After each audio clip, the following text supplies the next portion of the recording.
Well, just changing the tune here, there's a story today that the British Prime Minister Boris Johnson, amongst one or two ridiculous lefty things that Boris's want to say, including the Kevin Rudd line, quote, "The world is on course for catastrophic global warming. Boris has been drinking the Kool-Aid." But Australia got into the act when Boris talked about the need for nuclear power. Mind you, he's still going on with this net zero carbon dioxide nonsense, but that's for another day. It's hard to believe, though, isn't it, that we have a ban on nuclear energy in this country. We've got 40% of the world's uranium reserves, no nuclear energy, unless you call the facility at Lucas Heights a nuclear reactor.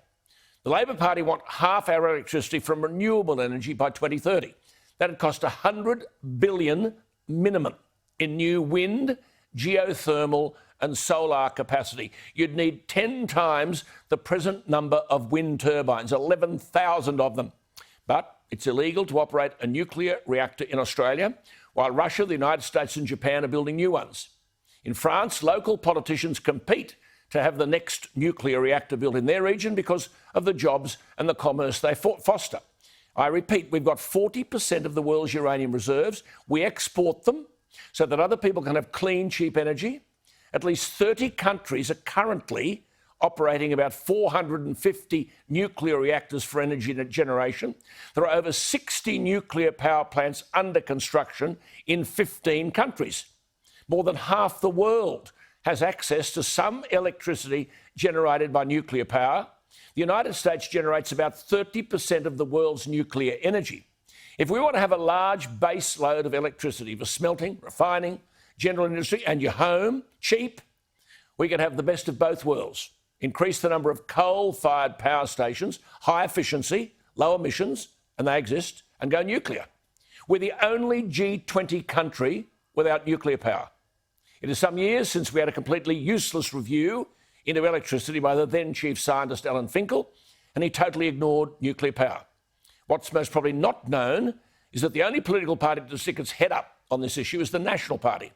National senators earlier this year in Canberra drafted legislation allowing the Clean Energy Finance Corporation to invest in nuclear power. To be fair, 2/3 of the coalition MPs, that's not ministers, and that's a good number of Liberals, backed the lifting of the ban on nuclear power. The bloc of 5 national senators was led by the former Deputy Leader Bridget McKenzie and Matt Canavan. Senator Bridget McKenzie is the former leader, as I said, until she was run out of town on a so-called sports rorts scandal. What's this business, by the way, about gender equality? Have any other ministers, men, lost their job? Anyway, Senator Bridget McKenzie agrees to join us. Bridget, thank you for your time. What's happened Great to be with you. What's happened to this drafted legislation from earlier in this year, re the Clean Energy Finance Corporation? You wanted to establish a $1 billion arm within the corporation to invest in nuclear generators, high energy, low emission coal-fired power stations and carbon capture and storage technology. What's happened? Yeah, absolutely, Alan. And I think your intro gave a fantastic introduction to your audience about how far behind the rest of the world we are. Now, we have the resource in our own backyard.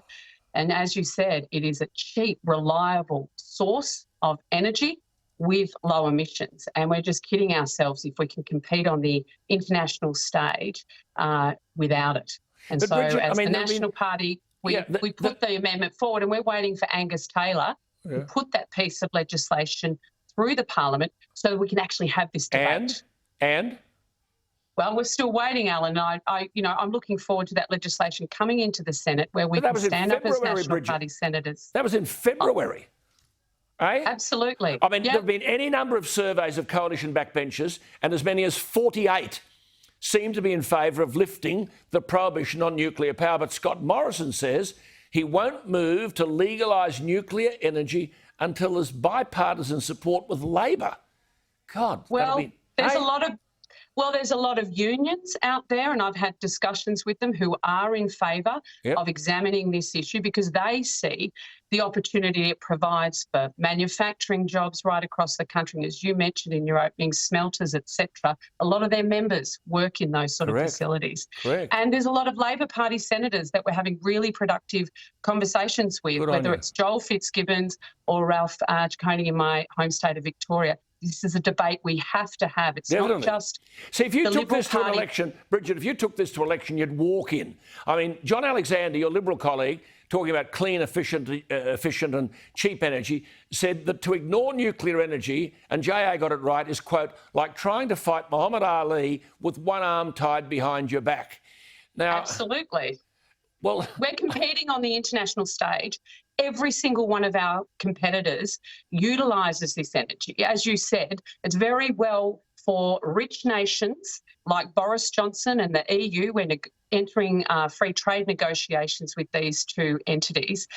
Both of those, whether it's the UK under Boris or the EU, in these free trade agreements are trying to use emissions and carbon as a non-tariff trade barrier to doing the deal with us. That is simply not on when they're availing themselves of uranium and a zero emissions energy supply. Uranium. I mean, why wouldn't a Exactly. government, why wouldn't a Conservative government, a Liberal government, based on economic efficiency, kickstart nuclear projects, clean coal plants, give us cheap, reliable and affordable energy? Well, I think it's madness not to even choose to examine it. And that's why we've put this option on the table. We're not afraid as the National Party to back our resources industry, our manufacturing, which we need that cheap, reliable energy, and also our agricultural industry. So we want to have the debate.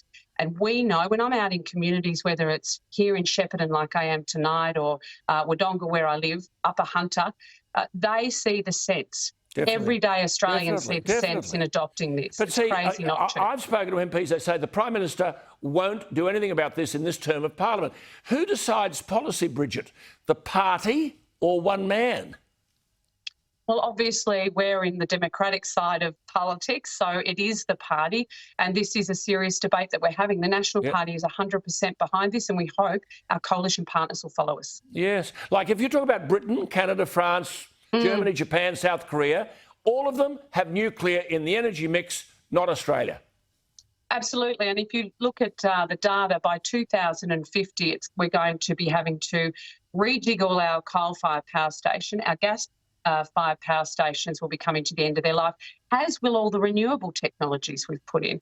If you put some nuclear power into this mix, we'd be using a tiny percentage of the land mass that's currently under wind farms, and we'd be able to use that for farming and a whole lot of other industries as well. Well, I've got to tell you to my viewers, this woman, Bridget McKenzie, hit the nail on the head. She said simply, rather than just exporting so that others can take advantage of this fuel source, Australia has a great heritage and tradition of leading the world when it comes to nuclear science.